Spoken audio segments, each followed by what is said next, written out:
Greetings, metalheads, and welcome to another edition of Bleeding Priest's Bay Area Metal Spotlight. And for this edition, I've chosen a band that just got added to the Nefarious record release show at the DNA Lounge July 19th. They're opening the show. I'm super stoked. In my mind, they're Bay Area thrash legends who never quite got their just due. They're always just quite out of, it was always just quite out of reach for them to get to the next level for some reason, which I'll get into in a little bit here. But yeah, I love these guys. Dear friends of mine, and kick-ass album. Defiance, Void Terra Firma. Not my favorite Defiance album, though. I love the follow-up album a little more, Beyond Recognition. Fantastic, great record. Good luck finding it on vinyl, though. I would be covering that album if I had it on vinyl, but good luck finding it. It's pretty rare, and it'll cost you a pretty penny if you do want to pick it up. I've actually never seen a copy of it anywhere in the world. It came out on Roadrunner originally back in 92 or 93, and for some reason Roadrunner albums don't get reissued that often, so I haven't seen a reissue of it. But enough about that album. Let's talk about this record. Killer fucking album. Technical, just well played, well crafted songs, amazing version of Iron Maiden's Killers. A couple of things held this album back, I think, though. One was the album cover. I don't think it represents the high quality of music very well. It's kind of a lackluster cover. It's not terrible, but it's not great either. And look at this dude right here.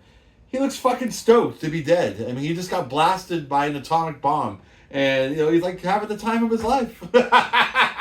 But, still a killer album.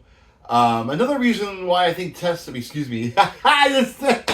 reason why Defiance didn't make it to the next level, I think is because a lot of people unfairly compared Defiance to Testament.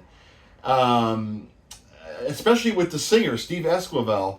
Sure, he maybe sounds like Chuck Billy at times, maybe, kinda, but not enough to straight up compare him to Chuck Billy or to Testament. Because musically, Defiance is nothing like Testament, especially at this point in time, in 1990. Testament had put out Practice What You Preach, and they were doing a more streamlined, scaled down version of thrash metal, something a little bit more MTV friendly. And it's not a diss at all. I think Practice What You Preach is a fucking marvelous album, and they succeeded with flying colors. They definitely got to the next level with that record, and they had bigger goals, I guess, or something. I don't know, but more power to Testament. But Defiance at this point in time were way technical, and their songs weren't written with MTV in mind or like a single in mind. These songs are full-on thrash, going off like just reckless fucking abandon. Played well, though.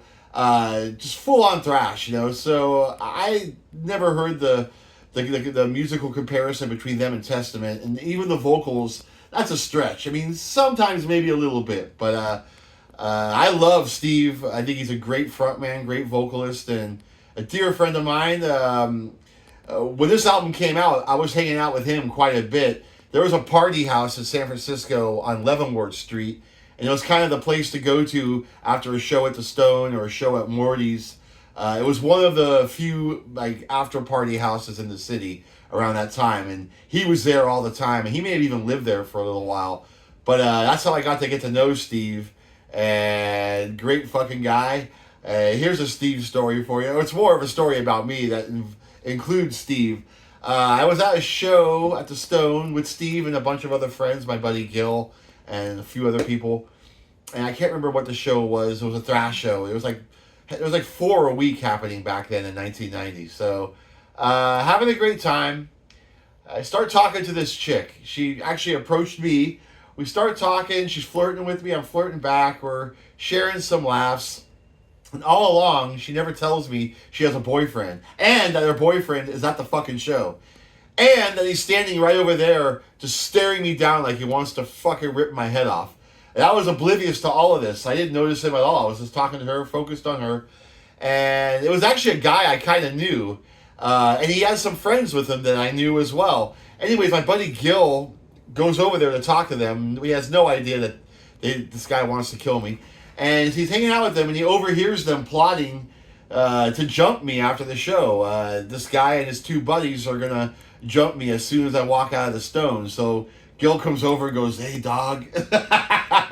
Yeah, even back in 90, he was saying, "Hey, dog." No, anyways, he goes, "Dude, that's so-and-so's girlfriend you're talking to, man. He's pissed, man.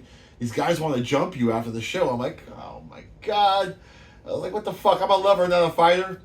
And Gil can handle himself in the fight. But 3 guys at once, or 3-2, is still... And one of the dudes we knew, he was an older, crazy Filipino guy who was in Filipino gangs for years, and he would carry weapons with him. I'd seen him brandish a weapon on people a couple of times, so I didn't want this guy after me, Excuse me.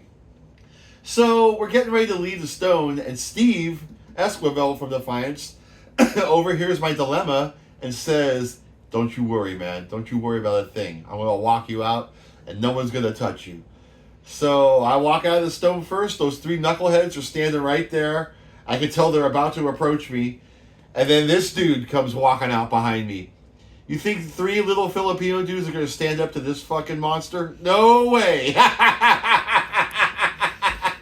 Steev is a good guy to have in your corner, let me tell you. I love you, Steev. God bless you. Looking forward to seeing you at the show. So, yeah, those 3 dudes scampered off like a motherfucker. And we were okay. We walked to Gil's car. We got in this car. It was parked on Broadway. We drive up Broadway. We go past the Stone one last time and say bye to people. And then we're heading to the Broadway tunnel. And I thought the story would be over, but no. These dudes come rolling up next to us in the Broadway tunnel, like revving their engine and like something out of Grease. And I'm talking about the movie, not the place. I have no knowledge of there being a high level of high-speed car chases in Grease.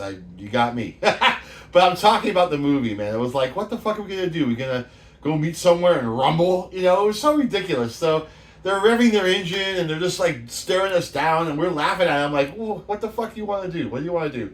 They eventually drove off. They sped off, exited the tunnel. And was that the end of it? Kind of. A couple weeks later, my band played with that dude's band at the Stone. They opened for us, and we blew him off the stage. I never heard about that guy ever again for the rest of my life. So, Defiance, Void Terra Firma. Check it out.